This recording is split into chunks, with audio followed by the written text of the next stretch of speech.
ఆరాధనలను మనం నడిపించినటువంటి ప్రభు కుమారికి వారి యొక్క బృందానికి ప్రత్యేకమైన వందనాలు. పాడాలని అందరికీ ఆశ ఉంటుంది. ఆశ ఉన్న వాళ్ళు ఏం చేయాలంటే కొంచెం ముందుగా వచ్చి అయ్యా మాకు కూడా ఒక పాట పాడే అవకాశం ఇవ్వండి అని ఒక చిన్న విన్నపాన్ని తెలియజేసుకోవాలి.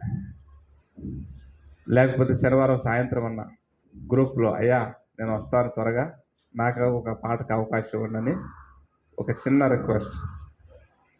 అప్పుడు అవకాశం ఇచ్చే అవకాశం ఉంటుంది.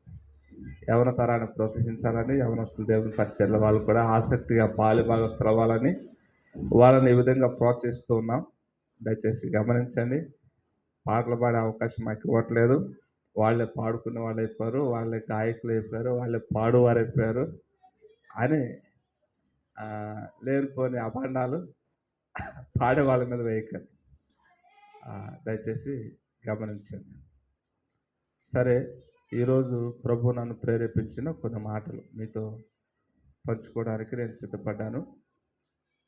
నిర్గమకాండాన్ని ధ్యానం చేస్తున్నప్పుడు అరణ్య యాత్రలో వారికి దేవుడు నేర్పినటువంటి కొన్ని పాఠాలు చదువుతున్నప్పుడు కొన్నిటి నేను రాసుకొని వాటిని ధ్యానం చేస్తూ వచ్చాను.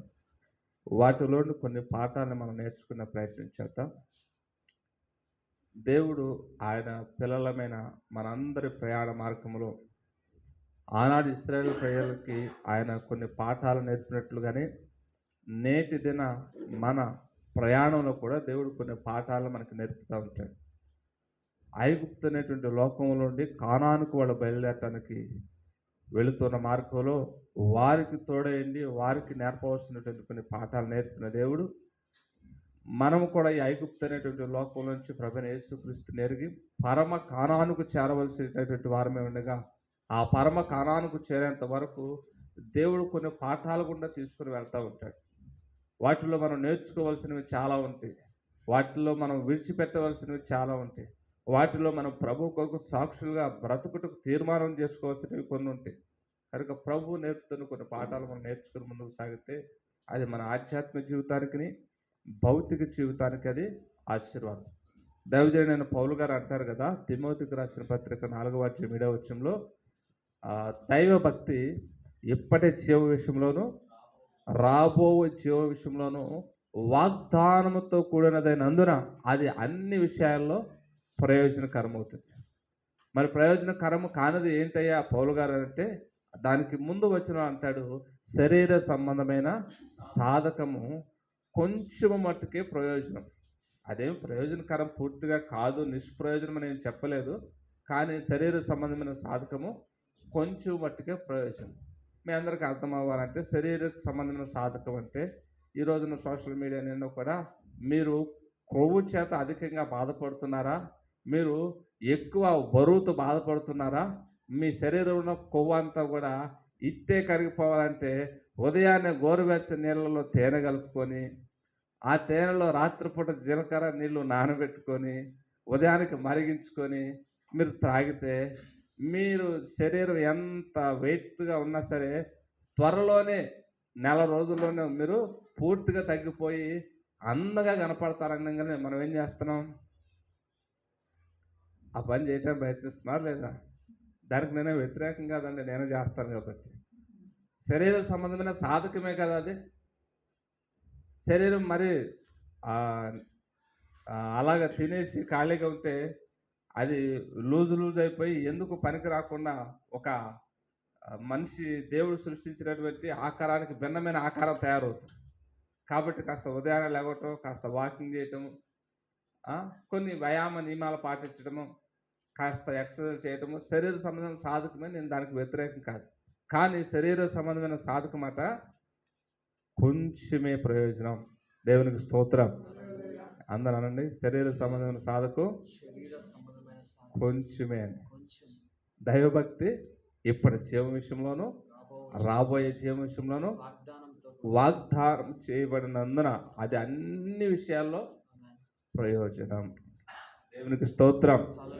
కాబట్టి ఈ అరణ్య యాత్రలో ఇశ్రాయేలు ప్రజలకు దేవుడు నేర్పినటువంటి కొన్ని పాఠాలని మనం నేర్చుకుందాం. అది కూడా మన ఆధ్యాత్మిక జీవితానికి ఎంతో దీవెనగా ఉండబోతుందని నమ్ముతున్నాం. నిర్గమాకాండం 13వ అధ్యాయం, నిర్గమాకాండం 13వ అధ్యాయం 17, 18 వచనాలు మనం ఒకసారి చూద్దామా. మరియు ఫరో ప్రజలను పోనీయక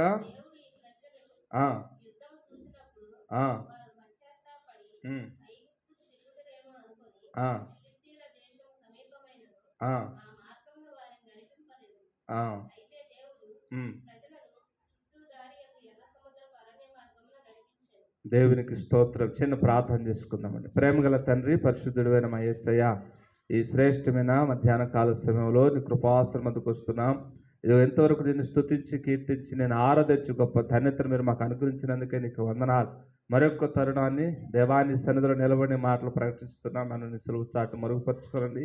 వినగలిగే చెవిని గ్రహించే హృదయాలను నీ పిల్లలందరికీ దయచేయండి. వాక్యోపదేశం అడ్డగించే ప్రతి విధమైన దురాత్మ క్రియలను, వాయుమండల అధిపతుల ప్రభావమును నజరేయుడైన యేసుక్రీస్తు నామమున బంధిస్తున్నామయ్యా. ఈ కాలానికి పరిస్థితులకు తగినట్లుగా బోధించగలిగిన మా మంచి బోధకుడా మీరే నీ ప్రజలతో సూటిగా తేటగా మాట్లాడమని ఈ అల్పదాసుని అంగీకరించి అగ్నితో పొటవ వేసి అర్హమైన పాత్రగా వాడుకొని మీరు మహిమను పొందుకొనమని మా రక్షకుడు మా విమోచకుడు అయిన యేసుక్రీస్తు నామములో ఈ ప్రార్థన అడిగి వేడుకుంటున్నాను తండ్రి, ఆమేన్. దేవునికి మహిమ కలుగునగాక. ప్రియులరా, వాక్య భాగాన్ని మనం చదువుకున్నాం కదా. అప్పటికే ఐగుప్తు దేశంలో మోషే నాయకత్వంలో ఇశ్రాయేలు ప్రజలందరినీ కూడా పంపించడానికి ఫరో అనుమతినిచ్చాడు. ఇక వీళ్ళందరూ బయలుదేరడానికి సిద్ధంగా ఉన్నారు. వాస్తవానికి ఆ యొక్క ఐగుప్తు దేశాన్ని వెళ్ళి దర్శించినటువంటి కొంతమంది చెప్తున్నటువంటి వాస్తవాలు మీకు జ్ఞాపకం చేస్తాను. ఐగుప్తు దేశం నుండి కానానికి వెళ్ళటానికట వాళ్ళు కాలినడకను ప్రయాణం చేస్తే సింపుల్గా 14 రోజుల్లో వాళ్ళు ప్రయాణం చేసి అవతలకు వెళ్తారట. ఎన్ని రోజులు? 14 రోజుల్లో ఐగుప్తు దేశం నుండి కానానికి, దేవుడు వాగ్దానం చేసిన వాగ్దాన భూమికి వెళ్ళటానికి కాలినడకని వీళ్ళు నడుచుకుంటూ వెళితే 14 రోజుల్లోనే ప్రయాణం వాళ్ళు చేరగలిగినంత దూరమే. కానీ దేవుడట వారిని అలాంటి సులువైన మార్గం గుండా తీసుకుని పోనివ్వకుండా అరణ్య మార్గం గుండా తీసుకుని వెళ్ళాడని వాక్యంలో రాయబడింది. ప్రియులారా, ఇక్కడ మనం గమనించినట్లయితే దేవుడు ఆయన పిల్లల్ని శ్రమ పెడుతున్నట్లుగా అనిపిస్తుంది. దేవుడు ఆయన పిల్లల్ని కష్టాల గుండా నడిపించడానికి ఇష్టపడుతున్నట్లుగా ఉంటుంది. దేవుడు ఆయన పిల్లల్ని కష్టపెట్టినా శ్రమ పెట్టినా దాని వెనకమాల దేవుని యొక్క ఉన్నతమైన ఉద్దేశం ఆయన పిల్లలు క్షేమంగా ఉండాలని, ఆయన పిల్లలు పరమ కానానికి చేరాలని, ఆ కానాల్లో పాలు తేళ్ల అనుభవాలు వాళ్ళు రుచి చూడాలనే తప్ప మరొక ఉద్దేశం దేవునికి ఉండదని. అలాగే తల్లిదండ్రులు మనం పిల్లల్ని కొన్ని సందర్భాల్లో కొడతాం, కొన్ని సందర్భాల్లో తిడతాం, కొన్ని సందర్భాల్లో కఠినంగా వారి ఎడలా వ్యవహరిస్తాం. కొన్ని సందర్భాల్లో అంటారు ఆ పిల్లలు, అసలు నేను నీ కొడుకునేనా అని అంటారు, అసలు నేను నీ కూతుర్నేనా అని అంటారు. అనే పరిస్థితి మనం వాళ్ళ ఎడల ఎందుకు పొందుతున్నాం అని అంటే వాళ్ళ మేలుకొని, ఇది వాళ్ళకి అర్థం కాకపోవచ్చు ప్రస్తుతానికి. హెబ్రీయులకు రాసిన పత్రికలో రాయబడినట్లుగా ప్రస్తుతము సమస్తము దుఃఖకరముగానే ఉండునే కానీ దాని అభ్యాసము కలిగిన ఎడల నీతి అనే సమాధాన ఫలాన్ని పొందుతామని పౌలు గారు రాశారు కదా. ఇదే పదాన్ని ఓ భక్తుడు పాట రూపంలో కూడా రాశాడు కదా. ఇదే పదాన్ని ఓ భక్తుడు పాట రూపంలో కూడా రాశాడు. మనం పాడుకుంటాం. ఎంతమందికి ఆ పాట గుర్తుందన్న స్తోత్రం చెప్పండి. చాలా మందికి లేదు ఆ పాట. సరే, మీకు గుర్తులేదు కాబట్టి పాడి మరి గుర్తు చేస్తా. నీవు చేయునది నాకిప్పుడు తెలియదు, ఇక మీదట నేను తెలుసుకుందును. అమ్మాయి వాద్యకారాల మారు మనసు రాలేదు నీకు కదా. నాకిప్పుడు తెలియదు, ఇక మీదట నేను తెలుసుకుందును. ప్రస్తుతము సమస్తము దుఃఖకరమే, ప్రస్తుతము సమస్తము దుఃఖకరమే. అభ్యసించిన నీతి సమాధాన ఫలమే, అభ్యసించిన నీతి సమాధాన ఫలమే. అంతా నా మేలుకే ఆరాధన యేసుకే, అంతా నా మంచికే. తన చిత్తమునకు తల వంచితే, తన చిత్తమునకు తల వంచితే ఆరాధనాపను స్తుతించుట మానను, ఆరాధన ఆపను, స్తుతించుట మానను, నే స్తుతించుట మానను. నేనెల్లప్పుడు యెహోవాను సన్నుతించెదను, నిత్యము ఆయన కీర్తిగానను. నేనెల్లప్పుడు యెహోవాను సన్నుతించెదను, నిత్యము ఆయన కీర్తిగానొతును. అంతా నా మేలుకే ఆరాధన యేసుకే, అంతా నా మంచికే, తన చిత్తమునకు తల వంచితే, తన చిత్తమునకు తల వంచితే ఆరాధనాపను, స్తుతించుట మానను, ఆరాధనాపను, స్తుతించుట మానను, స్తుతించుట మానను. హల్లెలూయా. ప్రియులారా, 14 రోజుల్లో ప్రయాణం చేయవలసినటువంటి వారిని 14 రోజుల ప్రయాణాన్ని కాకుండా 40 రోజుల ప్రయాణానికి దేవుడు మళ్ళించాడు. ఈ సందర్భంలో మనకు అనిపిస్తూ ఉంటుంది, ఇంకా దేవుడికి మా మీద కోపం పోలేదేమో, 400 సంవత్సరాలు దేవుడు మర్చిపోయామని దేవుడు ఈ అరణ్య మార్గంలో కూడా మమ్మల్ని ఇంకా కష్టపెట్టాలని అనుకున్నాడేమో అని ఆనాటి ఇశ్రాయేలు ప్రజల యొక్క ఆలోచన అయి ఉండొచ్చు. నేటి దినాల్లో కూడా కొన్ని సందర్భాల్లో మనం ప్రభువును సేవిస్తున్నప్పటికీ, ప్రభువులోనే ఉండినప్పటికీ కొన్ని కష్టాలు, కొన్ని సుడిగుండాల్లాగా మన మీదకి అలాగ వస్తున్నప్పుడు, అలలాగా కొన్నిసార్లు అవి మన మీద ఎగిచెగిసి పడుతున్నప్పుడు మనకు కూడా అలాంటి పరిస్థితి ఏమో, కానీ దేవుడికి దాని వెనకమాల ఉన్న ఉద్దేశం ఏంటంటే మనము క్షేమముగా అవతల ఒడ్డుకు చేరాలని. దేవునికి స్తోత్రం. అక్కడ వ్రాయబడి ఉంటుంది, ఆ ఫరో యొక్క హృదయం మరలా మార్చబడితే, ఆ వాళ్ళ గ్రామంలో కూడా వెళ్తే, వాళ్ళ పట్టణంలో కూడా వెళ్తే మరలా వాళ్ళందరూ కలిసి ఎక్కడ మూకుమ్మడిగా వెళ్ళని మరలా బానిసలుగా చేసుకుంటారేమోనని దేవుడట ఆ మార్గం గుండా పనివ్వకుండా చుట్టూ మార్గమైనటువంటి అరణ్య మార్గంలో గుండా తీసుకొని అవతలకి వెళ్ళి వాళ్ళు క్షేమంగా కానానికి చేరాలనేదే దేవుని యొక్క ప్రధానమైన ఉద్దేశం. దేవునికి స్తోత్రం. అపోస్తుడైన పౌలు గారు కూడా అపోస్తులు రాసిన కార్యము 14వ అధ్యాయము 22వ వచనంలో ఒక చక్కటి మాట జ్ఞాపకం చేస్తాడు. అక్కడ ఉన్నటువంటి శిష్యుల్ని, ప్రజలను ఉద్దేశించి వాళ్ళ హృదయాలను బలపరచుట కొరకు పరిశుద్ధాత్ముడు అతను ప్రేరేపించి వ్రాయించిన ఒక మాట. 14:22 వచనం. శిష్యుల మనస్సులను దృఢపరచు, విశ్వాసమందు నిలకడగా ఉండవలనని అనేక శ్రమలను అనుభవించి మనము దేవుని రాజ్యంలో ప్రవేశింపవలనని వారిని హెచ్చరించును. దేవునికి స్తోత్రం. హల్లెలూయా. ప్రియులారా, మనం దేవుని యొక్క రాజ్యంలో ప్రవేశించాలంటే మనము అనేక శ్రమల గుండా వెళ్ళవలసి ఉన్నదని అపోస్తలులు మనకు సాక్ష్యం చెప్తా ఉన్నారు. యేసుక్రీస్తు వారు కూడా చెప్పాడు, ఆయన మార్గం ఎలాంటి మార్గం అంటే ఇరుకు మార్గం అన్నాడు. విశాల మార్గాన్ని ఎంచుకున్న వారు లోకంలో ఆనందిస్తూ ఉన్నారని. ఆ విశాల మార్గం ఎక్కడ తీసుకుని వెళ్తుందట? నరకం అట. విశాల మార్గం యొక్క అంతం. ఇరుకు మార్గం యొక్క అంతం ఎక్కడుందట? జీవంలోనికి ప్రవేశిస్తూ ఉందంట. కనుక కొంత శ్రమలు దేవుడు ఆయన పిల్లలకి అనుమతిస్తాడు. ఆ అనుమతి వెనకమాల దేవుని యొక్క ఉన్నతమైన ఉద్దేశము పరమకాణానికి అన్న సంగతిని మనం బాగా గుర్తెరగాలి. దేవునికి స్తోత్రం. ఆ పరమకాణంలో మనం క్షేమంగా ప్రవేశించడానికి దేవుడు కొన్ని సందర్భాలు ఆనాడు ఇశ్రాయేలు ప్రజల్ని చుట్టూ మార్గమైన అరణ్య మార్గంలోకి తీసుకొని పోయినట్లుగా నేటి దిన మనల్ని కూడా కొన్ని శ్రమల అనుభవాలు కూడా తీసుకొని పోతూ ఉంటాడు. కాబట్టి శ్రమల అనుభవాలు నా జీవితంలో దేవుడు ఎందుకు అనుమతించాడని దేవుని మీద సనగొద్దు, గొనగొద్దు. ఇదిగో అభ్యాసం కలిగి సాగండి.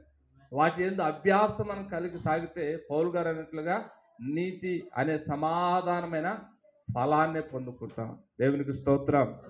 నీతి అనే సమాధానాన్ని ఖచ్చితంగా మనము పొందుకుంటామని ఇది దేవుని యొక్క వాగ్దానం. కొరింథీయులకు రాసిన 2వ పత్రికలో దేవుని యొక్క వాక్యంలో 4వ అధ్యాయం 2వ కొరింథీయులకు రాసిన పత్రిక 18వ వచనం 4:18లో మనకు వచ్చే శ్రమలు మీరు అనుకుంటున్నారు ఇవి నా జీవితంలో ఎప్పటికీ పోవని, అవట ఎలాంటివో పౌలు గారు జ్ఞాపకం చేస్తున్నాడు. క్షణమాత్రముండు మా చులకని శ్రమ, క్షణమాత్రముండు చులకని శ్రమ. దేవునికి స్తోత్రం. హల్లెలూయా. దేవుడు ఆయన పిల్లలైన మన జీవితాల్లో వచ్చేటువంటి శ్రమ ఎలాంటిదట? క్షణమాత్రముండు చులకని శ్రమ. ఎంతసేపు ఉంటుందట? క్షణమాత్రం. మీకేం తెలుసు బాబు, మీరు బాగానే మాట్లాడతారు, మాకు వచ్చిన బాధ మీకు వస్తే తెలుస్తుంది అని కొన్ని సందర్భాలు మనకు వచ్చిన బాధను బట్టి ఇలాగా ఫీల్ అవుతే అవ్వచ్చండి. కానీ దేవుని పిల్లలుగా మనం నమ్మాల్సినటువంటి వాగ్దానం ఏంటట, మనకు వచ్చే శ్రమలట క్షణమాత్రం ఉండేటువంటి చులకని శ్రమ. దేవునికి స్తోత్రం. అవి కలకాలం ఉండవు, క్షణమాత్రం ఉండేటంటే అవి కలకాలం మనం ఉండి మనల్ని ఇబ్బంది పెట్టేవి కావు. అవి క్షణంలో అలా వస్తే అవి రెప్పపాట్లో వెళ్ళిపోవాల్సిన సమయంలో వెళ్ళిపోతాయి. అవి నిత్యం మనల్ని దీర్ఘకాలం మనల్ని వెంబడించ, మనం బాధించ, మన కృంగదేవు. ఎందుకంటే మన ప్రభు వాగ్దానం చేశాడు, క్షణమాత్రమే, ఇవన్నీ క్షణమాత్రమే. కాబట్టి మన విశ్వాసం కప్తి దాన్ని కొనసాగించబడిన యేసయ్య వైపు చూస్తూ సాగితే ఆ శ్రమలు ఎలాగుంటాయట, క్షణమాత్రమే అంట. దేవునికి స్తోత్రం. కాబట్టి శ్రమల మార్గంలో దేవుడు నడిపిస్తున్న వాటిలో నువ్వు ఆనందించడం నేర్చుకుంటే వాటిని క్షణాలుగా దేవుడు త్వరగా తీర్చి నీకు ఆనందాన్ని కలుగు చేస్తాడు. దేవునికి మహిమ కలుగునగాక. ఇక రెండోది, ఆ నిర్గమాకాండంలో వారి గురించి ధ్యానం చేస్తూ ముందుకు సాగినట్లయితే, ఇక వాళ్ళ ఆ అరణ్య మార్గంలో దేవుడు వారిని విడిచిపెట్టలేదని, మార్గం లేని చోట వాళ్ళకి మార్గమును ఏర్పరిచి అద్భుతమైన దేవుడిగా వారు ముందు నడిచినట్లుగా వాక్యంలో మనకు కనపడుతుంది. ఇదే ప్రస్తావాన్ని యెషయా భక్తుడు 51వ అధ్యాయం యెషయా గ్రంథం 10వ వచనంలో ఓ అద్భుతమైన మాట, యెషయా ప్రవక్త ద్వారా వ్రాయించిన మాట. యెషయా గ్రంథం 51వ అధ్యాయము 10వ వచనాన్ని ఒకసారి చదువుతారా? అగాధ జలముల గల సముద్రమును ఇంకిపోజేసిన వాడవు నీవే కదా, చేసిన వాడవు నీవే కదా. దేవునికి స్తోత్రం. హల్లెలూయా. వాళ్ళకి అడ్డుగా ఏమొచ్చిందండి ఆనాడు ఇశ్రాయేలు ప్రజలకి? వెనకమాల చూస్తేనేమో శత్రువు తరుముతూ ఉన్నాడు, ముందు చూస్తేనేమో సముద్రం అడ్డు వచ్చింది. ఇక వాళ్ళకి ఎటు పోటానికి మార్గం లేని పరిస్థితి కనపడింది. ఈ సందర్భంలో మోషే మీద సణుక్కున్నారు, మోషే మీద గొణుక్కున్నారు. ఏమయ్యా మోషే, ఐగుప్తులో మాకు సమాధులు లేవని, ఇందులో ముంచి చంపేద్దామని తెచ్చావా అన్నారని. అంతకుముందు 10 రకాల అద్భుతాలు చేస్తే, ఓహో గొప్ప నాయకుడు, ఆహా గొప్ప నాయకుడు, దేవుడే నిన్ను ఇక్కడికి మా రక్షణ కొరకు పంపించాడని ఆయన భుజాల మీదకి ఎత్తుకొని ఊరేగారు. ఇప్పుడు ఒక సమస్య ఎదురయ్యేసరికి, ఏమయ్యా మోషే, ఐగుప్తుల సమాధులు లేవని ఇగో యొక్క ఎర్ర సముద్రం నుంచి చంపేద్దామని తీసుకొని వచ్చావా? ఏంటి పరిస్థితి? వెనకమాల చూస్తే వాళ్ళ తరుముతున్నా, ముందు చూస్తే సముద్రం అడ్డం వచ్చింది అని ప్రశ్నిస్తూ ఉన్నారు. మన దేవుడు ఎలాంటి వ్యక్తి అంటే, మార్గం లేని చోట కూడా మార్గం ఏర్పాటు చేసే దేవుడు. స్తోత్రం చెప్దామా? బిగ్గరగా చెప్దామా? మరింకా ఉత్సాహం చెప్దామా? మన కళ్ళకి మార్గం కనపడదు. అన్నాడు వాళ్ళకి కనిపించింది ఇశ్రాయేలు ప్రజలకి. ముందేముంది? సముద్రంలో ఎక్కడైనా మార్గాన్ని ఎవడైనా అసలు ఊహిస్తాడా? ఏమన్నా అక్కడ ఒక 10,000 పడవలైనా పెట్టి రెడీగా ఉంచాడా మోషే? ఇందులో ఎక్కేసి అందరం వెళ్ళిపోదాం అనడానికి పెద్ద పెద్ద షిప్పులు ఏమన్నా, పెద్ద పెద్ద ఓడలు ఏమన్నా పెట్టాడు? అక్కడ ఏమి లేవు. ముందు చూస్తే గొయ్యి, వెనక చూస్తే నుయ్యి అనే సామెత ఉంటుంది కదా, అలాగుంది ఆనాటి పరిస్థితి. ముందు చూస్తే పెద్ద గొయ్యి ఉంది, వెనకమాల చూస్తే నుయ్యి, ఇలాగా ఉంది వాళ్ళ పరిస్థితి. అలాంటి పరిస్థితుల్లో కూడా దేవుడు ఏం చేశాట, మార్గం లేని చోటుగా ఆయన మార్గాల్ని ఏర్పాటు చేసేది. దేవునికి స్తోత్రం. అదే మాటని యెషయా ఏమన్నాడు? 51:10 అగాధ జలములు గల సముద్రమునట ఇంకిపోజేసిన వాడవు నీవే కదా. దేవునికి స్తోత్రం.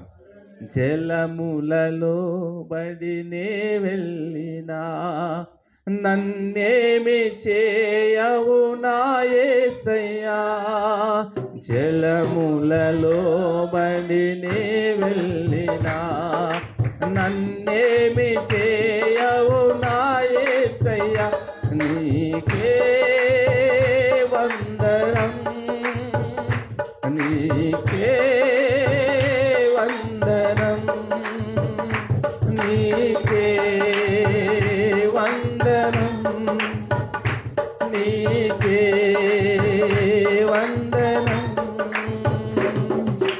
నజరేయుడా నా యేసయ్యా, ఎన్ని యుగాలకైనా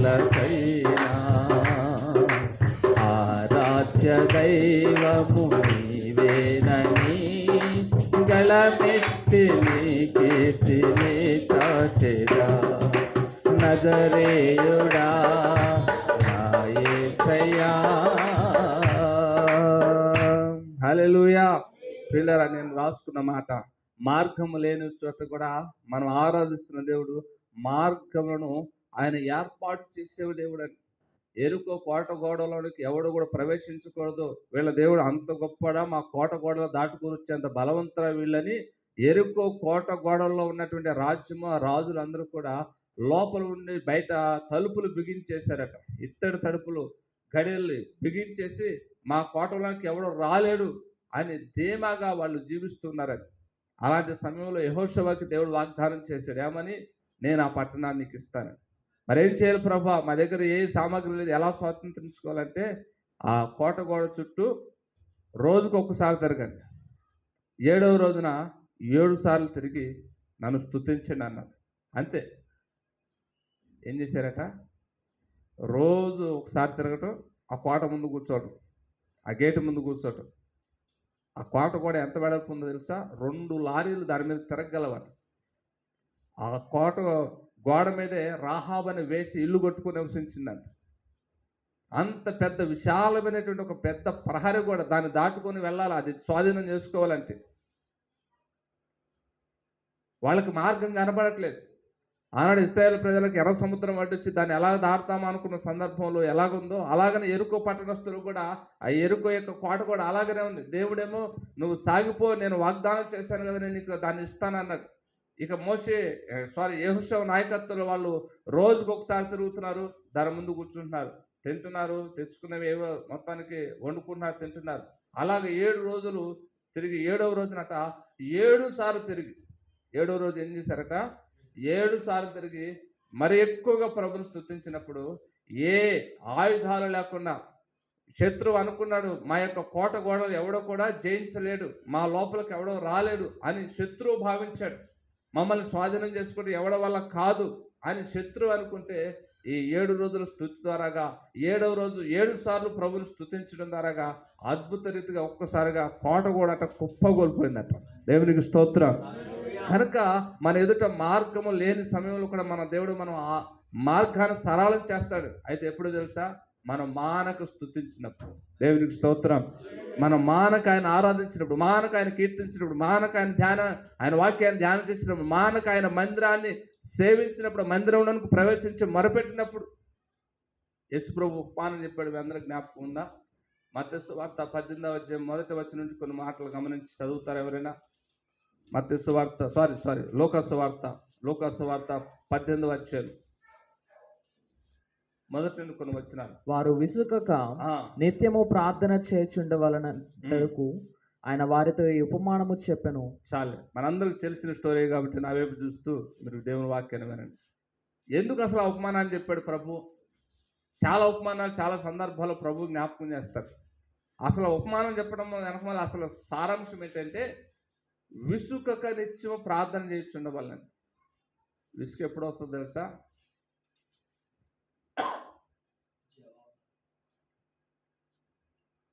విసుగు ఎప్పుడు వస్తుంది సహజంగా? ఎన్నిసార్లు ప్రార్థన చేసినా జవాబు రానప్పుడు. అవునా కాదు? అసలు మీకు తెలుసు కదా, ప్రార్థన అంటేనే విసుగు. అదే ఒక అరగంట సేపు సినిమానో ఏదైనా సీరియల్లో వాళ్ళకి నచ్చింది పెట్టుకుని చూడమను, దాని తర్వాత మరొకటి పెట్టినా సరే రెడీ పెట్టండి చూద్దామని పత్తికాయలలో గుడ్డు తెరిచి చూడటానికి సిద్ధంగా ఉంటారు. అరగంట సేపు ప్రార్థన చేసుకోమ్మా అని చెప్పు, 5 నిమిషాలకి ఆమెను హల్లెలూయా అనేసి ఎప్పుడెప్పుడు దొరుకుతుందా అని దాన్ని పట్టుకొని చూసేటువంటి తరంలో మనం ఉన్నాము. విసుగు. భక్తుడు ఇలా రాశారు, పాటలు పాడుతుంటే సాతానుగాడు వచ్చి వర్షిప్ టీంలో వాడు కూడా నేను కూడా జాయిన్ అవుతాను అబ్బా, నన్ను చేర్చుకోండి అని నిలబడతాడట. వాక్యం చెప్తుంటే, అబ్బా భలే వాక్యం చెప్తున్న పాస్టర్ గారు, దేవుడు నాతో మాట్లాడుతున్నాను, నేను అడుగు కూర్చొని వింటాను అబ్బా, వాడు ఎదుగు కూర్చుంటాడు. కానీ ప్రార్థన చేసుకుందామంటే, ఇది నా వద్దును కాని పనిగా నువ్వు చేసుకో, నేను ఇక్కడ ఉన్నాను, ఈ ప్రాంతంలో ఉన్నాను, వెళ్ళొస్తాను, టాటా బాయ్ బాయ్ అని చెప్పేసి పోతాడు. అందుకనే విసుగు వస్తుంది. వాడు నిలబడలేడు నీవు ప్రార్థనలో గడుపుతా ఉంటే. నువ్వు ప్రార్థనా పర్రాలైతే నిన్ను శోధించడానికి వాడు నీకు దగ్గరికి రావడానికి అవకాశం కుదరదు. కనుక ప్రార్థన అంటే మనకు విసుగును కలుగు చేస్తాడు. దేవుని యొక్క వాక్యం అంటే విసుగును కలుగు చేస్తాడు. దేవుని యొక్క మాటలు వినాలంటే కొన్ని సందర్భాలు విసుగును కలుగు చేస్తూ ఉంటాడు. దేవుని యొక్క మందిరానికి వెళ్ళాలంటే విసుగును కలుగు చేస్తూ ఉంటాడు. వాడు ఆ విసుగుదలను జయించాలంటే మనం ఏం చేయాలంటే ఖచ్చితంగా ఏదైతే ప్రభు కోరుకున్నాడో దాన్ని చేయాలి. స్తుతించడం అలవాటు చేసుకోవాలి. ప్రతి మేలులో స్తుతి చేయాలి, ప్రతి కీడులో స్తుతి చేయాలి.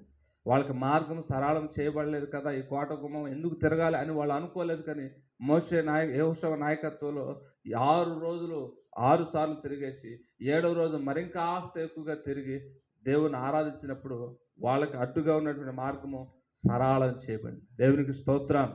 ఆనాడు మోషే నాయకత్వంలో ఎర్ర సముద్రం మార్గం లేదనుకున్నప్పుడు వారికి సముద్రమే మార్గం ఇచ్చినట్లుగా, ఎరుకో కోటగోడలో కుప్పగోలినట్లుగా మనం ప్రభువును స్తుతించడానికి ఆరాధించుకోవడానికి మన హృదయాన్ని సిద్ధం చేసుకున్నప్పుడు మార్గం లేని చోట కూడా దేవుడు మార్గాన్ని కలుగు చేస్తాడని. దేవునికి మహిమ కలుగునగాక.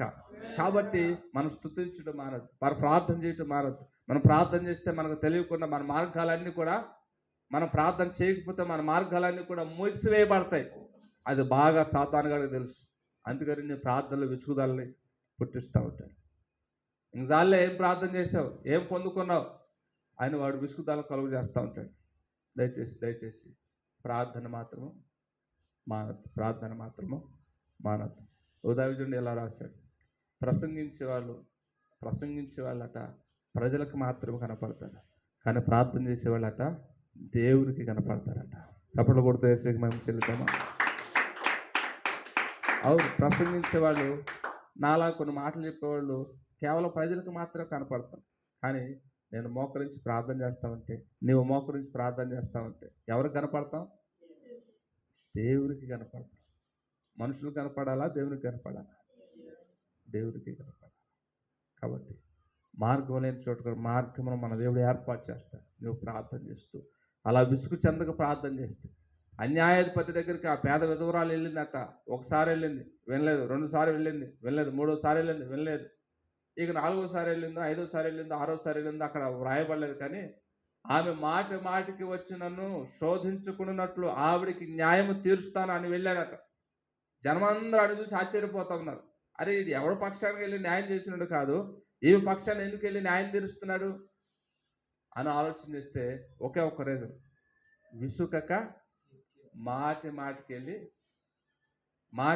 వెళ్ళి అడుగుతా వచ్చిందట. దేవునికి స్తోత్రం. ప్రభు చెప్తాడు కదా, మీరు చెడ్డవారై ఉండి మీ పిల్లలకు మంచి ఈవులన్నీ ఎరిగి ఉండగా మీ పరలోకమందున్న తండ్రి వాటికంటే మరి శ్రేష్టమైన వాటిని మీకు ఇవ్వడా అని ఒక ప్రశ్న వేస్తాడు. ఇవ్వడా? మీ పిల్లలకి మంచి ఇవ్వాలనుకుంటున్నారు లేదా? మీరందరూ చెడ్డవాళ్ళ మంచివాళ్ళ స్తోత్రం చెప్పండి. నిజంగా అనుకోలే. దేవునికి స్తోత్రములు కలుగును గాక. మనము మంచివారం కాకపోయినా మన పిల్లలకి మంచి భవిష్యత్తునివ్వాలని ప్రభు చెప్పాడు. మీరు చెడ్డవారై ఉండి మీ పిల్లలకు మంచి ఈవులన్నీ ఎరిగి ఉండగా మీ పరలోకమందున్న తండ్రి వాటికంటే శ్రేష్టమైన వాటిని మీకు అనుగ్రహిస్తారు. ఎప్పుడు? విసుగక అడిగిన. దేవుని ఎదురు నుంచి 3 జవాబులు వస్తాయి, మనకు 2 జవాబులు కనపడతాయి. ఒకటేమో ఎస్, 2వది నో, 3వది వెయిట్. అర్థమైందా? ఈ వెయిట్ జవాబు కాదు మనకి. లేదు, గివ్ అనే పనే. గివ్ అంటే ఏంటమ్మా? సాత్విక్, గివ్ అంటే ఏంటి? గివ్ అంటే ఏంటి? ఇవ్వు అని అర్థం. గివ్ అంటే తెలుగులో. అంతేనా? నా ఇంగ్లీష్ ఏమో తప్ప? గివ్ అంటే తెలుగులో ఏంటి? ఇవ్వు అని. ఈ మధ్యకాలం హిందీ వాళ్ళతో తలబడిపోయి కాస్త కూస్తే హిందీ కూడా వస్తుంది. వచ్చి రాని హిందీ మొత్తానికి ఏదో మాట్లాడేస్తా ఉన్నాను. ఒక ఆయన చిన్న ఆర్డర్ తీసుకుని పోతే హిందీలో మాట్లాడతాను. భయా మై బహార్ జారే ఏదో అన్నాడు. నేను అన్నాను, భయా డోర్ కా బహార్ మే పార్సల్ डालता तो OTP डालो मैं फोन में बताओ मैं चल जाए అని నేనంటే నాకు రాదని ఆడికి అర్థమైంది. మొత్తానికి వాడికి నేను చెప్పింది అర్థమైంది. నాకు హిందీ రాదని సంగతి అవతలోడికి అర్థమైపోయింది. అతను చెప్పింది నాకు అర్థమైంది. మొత్తానికైతే ఓటీపీ చెప్పేసాడు. ఓటీపీ కొట్టుకున్నాను. మళ్ళీ ఇక చేసి పార్సల్ ఇచ్చేసాను. అట్లాగే నా ఇంగ్లీష్లో ఏమైనా తప్పు ఉందా? మనం ఏం చేస్తున్నాం? దేవుని ఎదురు నుంచి వచ్చే సమాధానాల్లో ఎస్ లేక నో రెండు మాత్రం సమాధానం అనుకుంటున్నాం కానీ వెయిట్ చేయ బిడ్డ, కొంత సమయం ఓపిక పట్టు, నేను తగిన కాలం ముందు నేను నీకు ఇస్తానంటే, లేదు ప్రభు నాకు ఇవ్వాల్సిందేనని గివ్ అని ప్రభుని బ్రతిమలాడుతూ ఉంటాం. ఒరే నీకు సమాధానం చెప్పారు, నోరు మూసుకుని కాసేపు కూర్చుండు, దానికి కాలం ఒకటి ఉంటుంది అని ఆయన అంటాడు. దేవునికి స్తోత్రం. కాబట్టి తగిన కాలం ముందు దేవుడు మనకి మార్గం సరళం చేసే దేవుడై ఉన్నాడు. దేవునికి మహిమ కలుగునుగాక. ఇక చివరిగా నిర్గమకాండం 3వ మాట మీకు జ్ఞాపకం చేస్తాను. 7 విషయాలు రాసుకున్నాను కానీ సమయానికి కొద్దీ మరి దేవుని చిత్తమైతే రేపు వారం కాక ఆ పై వచ్చే వారంలో మాట్లాడుకున్నాం మిగిలిన విషయాన్ని. చూడండి, నిర్గమకాండము 13వ అధ్యాయం 21వ వచనంలో వారు పగలు రాత్రియు ప్రయాణము చేయనట్లుగా యెహోవా త్రోవలో వారిని నడిపించుటకై పగటి వేళ మేఘస్తంభములోను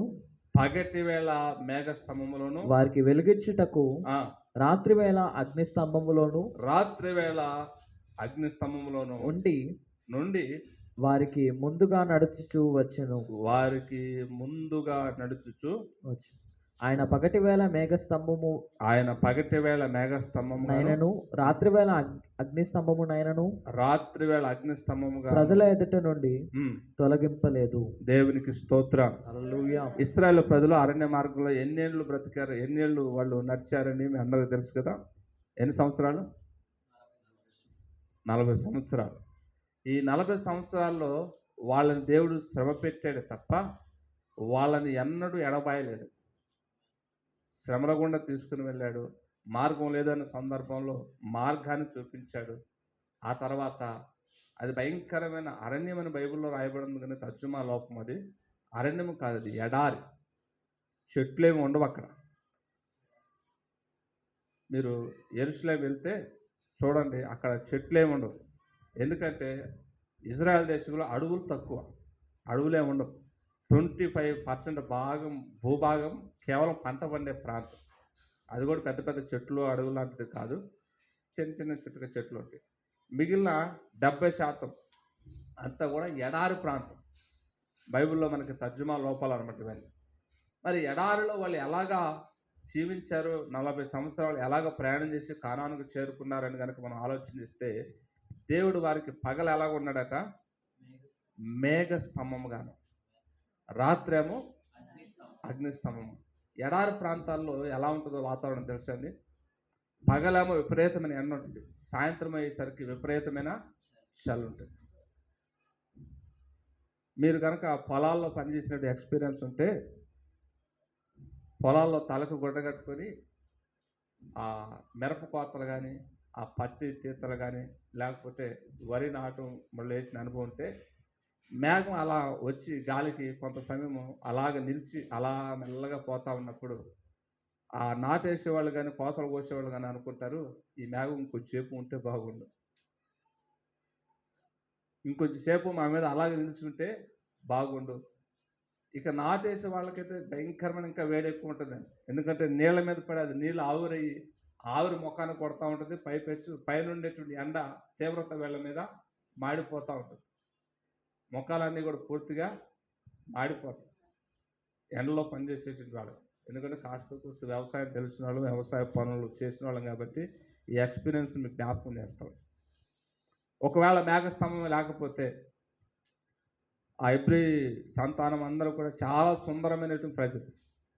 ఎంత సుందరమైన వారు అంటే, వాళ్ళు అరికాలు మొలకు నన్నెత్తి వరకు చాలా తెల్లటి ఆకారాలు కలిగిన ప్రజలు. ఇక ఈ 40 సంవత్సరాలు కనుక మేఘస్తంభంలో కనుక దేవుడు వారికి నీడనివ్వకపోతే, కానాను వెళ్ళేసరికి ఈ ఎబ్రిల్ కాస్త నైజీరియన్స్ అయిపోయేవాళ్ళేమో. అర్థమైన స్తోత్రం చెప్పండి. ఎండకి భయంకరమైన వేడికి మనుషులు మాడిపోతే, మనుషులు ఎంత తెల్లటి చర్మం కలిగిన వాళ్ళైనా ఆటోమేటిక్గా వాళ్ళు నల్లటి రూపంలోకి వచ్చేస్తారు. వాస్తవానికి మనం అందరము సహజంగా దేవుడు అందరినీ సౌందర్యవంతులుగా తెల్లగానే పుట్టించారు.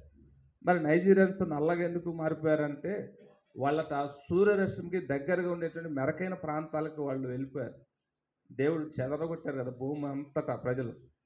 ఆ నైజీరియన్స్గా వాళ్ళు ఎందుకు మార్చబడ్డారంటే, సూర్యరశ్మికి దగ్గరగా ఉన్నటువంటి మెరకైన ప్రాంతాల్లోనికి వెళ్ళిన ప్రజలందరూ కూడా వాళ్ళ చర్మం పూర్తిగా మారిపోయింది. అందరిని దేవుడు అందంగా సహజ సిద్ధంగానే పుట్టించాడు. కానీ వాతావరణాన్ని బట్టి ఆ వెళ్ళినటువంటి ఆ ఉష్ణ వేడి శీతల ప్రాంతాలను బట్టి చర్మం ఆటోమేటిక్గా మారిపోయింది. ఆ విధంగా మనుషులు కలర్స్ మారారు, కానీ దేవుడు అందాన్ని అయితే సహజంగానే అందంగానే పుట్టించాడు. దేవునికి మహిమ కలుగును గాక. సరే, నేను ఇక్కడ మీతో ఏం చెప్పాలనుకున్నానంటే, దేవుడు తన ప్రజలను ప్రతి క్షణం నడిపించే దేవుడు అని చెప్పాలనుకుంటున్నాను. దేవునికి స్తోత్రం. కొంత సమయము మనల్ని విడిచిపెట్టి కొంత సమయం మనల్ని పట్టుకొని ఉండేటువంటి దేవుడు కాదండి. ప్రతి క్షణము దేవుడు తన ప్రజల్ని నడిపిస్తాడట. పగలేమో మేఘస్తంభంలో ఉండి నడిపించాడు, రాత్రేమో అగ్నిస్తంభం, వాళ్ళకి చలి తగలకుండా, చలి ప్రభావానికి వాళ్ళ పశువులు వాళ్ళ పిల్లలు ఎవరు కూడా బలహీనలు కాకుండా దేవుడు వారిని ప్రతి క్షణము దేవుడు వారిని నడిపిస్తూనే వచ్చాడట. దేవునికి మహిమ కలుగును గాక. ప్రియులారా, ఇక్కడ మీతో మాట చెప్పాలనుకుంటున్నాను. నీతో పాటు ఉంటానని మాట ఇచ్చిన వాళ్ళు ఈ లోకంలో ఆకులలో రాలిపోయి ఉండవచ్చు, బహుశా నిన్ను తృణీకరించి వెళ్ళిపోయి ఉండవచ్చు. అయినా సరే, ఇదిగో నేను ప్రకటిస్తున్న దేవుడు ఆయన నీతో నిత్యము ఉంటానని వాగ్దానం చేస్తున్నాడు. దేవునికి మహిమ కలుగును గాక. నీతో పాటు ఉంటాను, ఏ శ్రమైనా, ఏ కష్టమైనా, ఏ కన్నీరైనా, ఏ వేదన, ఏ బాధైనా అని ప్రమాణాలు చేసిన వారు కూడా లోకంలో ఉండవచ్చు. కానీ వాళ్ళు నిన్ను విడిచిన, ఇదిగో నేను ఆరాధిస్తున్న దేవుడు ఆయన ప్రతి క్షణం మనకు తోడై ఉండి, మనకు ముందుగా ఉండి మనల్ని ఆయన నడిపించే దేవుడై ఉన్నారు. దేవునికి స్తోత్రం. నేను దినాన ఒక దైవజనుడికి ఫోన్ చేశాను. ఫోన్ చేయటం వెనక మళ్ళీ ఉన్న కారణం ఏంటంటే, వాట్సాప్లో ఒక ఫోటో చూశాను. ఒక దైవజనుడి ఫోటో వేసి ఆ ఫోటో కింద RIP అనే పేరు రాస్తే సడన్గా నాకు బాధ అనిపించింది. ఆ గ్రూప్కి అడ్మిన్గా ఉన్నటువంటి పాస్టర్ గారు కదా అని ఆయనకు ఫోన్ చేసి, అయ్యా ఆ పాస్టర్ గారు ఇక్కడ సూరారం ప్రాంతంలో ఉంటాడు కదా, ఏమైంది, అసలు ఎందుకు అలా జరిగింది అని అంటే, ఆయన చెప్పిన మాట ఏంటంటే, పాస్టర్ గారు కదయ్యా, పాస్టర్ గారికి ఏం రోగాలు వస్తే సహజంగా గుండెపోట్లు వెన్నుపోట్లు తప్ప అని అన్నాడు. ఆయన వయసు 45-50 మధ్యలోనే ఉంటాయి, చిన్న వయసు. ఫోటో చూపిస్తా ఉంటే దొరకట్లేదు, దొరికిందండి. చిన్న వయసు, 45-50 మధ్యలో ఉంటే సూరారం ప్రాంతంలో ఒక దైవజనుడు, మంచి దైవజనుడు. అందరికి కనపడుతుందా? ఈరోజు మధ్యాహ్నం 3 గంటలకు బర్రెల కార్యక్రమం మన జాన్సన్ గారి పెట్టిన ప్లేస్లోనే కార్యక్రమం కూడా జరగబోతాం. ఆ పాస్టర్ గారితో కాసేపు మాట్లాడినప్పుడు, ఏమైంది పాస్టర్ గారు, ఎందుకు అలాగైంది సడన్గా, చిన్న వయసే కదా అని అంటే, చిన్న వయసు అయినా ఏం చేద్దాం, విశ్వాసులు పెట్టేటువంటి పోట్లతోటి పాస్టర్ గారికి ఏమొస్తే గుండెపోట్లు రాక అని కాస్త కొద్దిసేపు మాట్లాడుకున్నాం. నిజమైన కొన్ని సందర్భాలు విశ్వాసులు పెట్టే పోట్లకి బలహీనమైన గుండెలు అయితే నిజంగానే గుండెపోట్లు వస్తాయేమో అనిపిస్తుంది. కొన్నిసార్లు వాళ్ళు ఎంతగానో నమ్ముతాం, వాళ్ళు ఎంతగానో ప్రేమిస్తాం, వాళ్ళ పక్షంగా ఒకరితో పుచ్చుకొని పోట్లాడతాం, వాళ్ళ పక్షంగా నిలబడితే వీళ్ళు సడన్గా చెప్పా పెట్టకుండా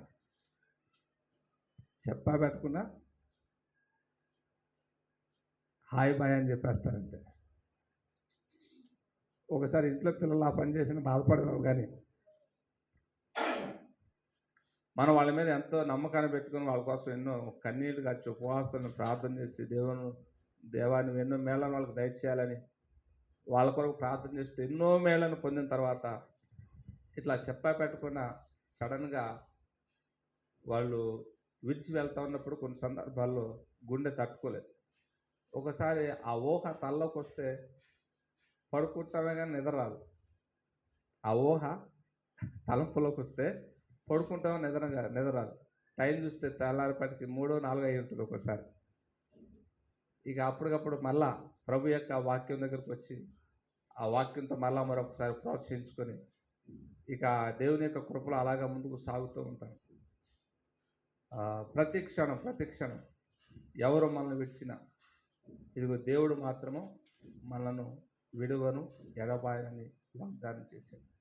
పగలేమో మేఘస్తంభంగా ఉండి ఆయన మనల్ని కాపాడుతాడు, రాత్రేమో అగ్ని స్తంభంగా ఉండి మనలను కాపాడతాడు. కాబట్టి ఆ దైవజన్ గురించి ఆ కుటుంబం గురించి ప్రార్థన చేయండి. నాకు ఆయన చూశాను, తెలుసు మంచి వ్యక్తి అని, అయితే పెద్దగా పరిచయం లేదు. కానీ ప్రభు చిత్తం అయితే మధ్యాహ్నం వెళ్ళి రావాలి. ఎందుకంటే కొన్ని జన్మదినం కంటే మరణదినమే మేలు కదా. ఇక మళ్ళీ ఆయన భౌతికంగా చూసుకోలేం కదా. కాబట్టి కొన్ని సందర్భాలు విడిచిపెడతారండి. కానీ ఇదిగో నీవు నేను ఆరాధిస్తున్న దేవుడు అయినా మనల్ని ఎన్నడూ విడిచిపెట్టే దేవుడు కాదు.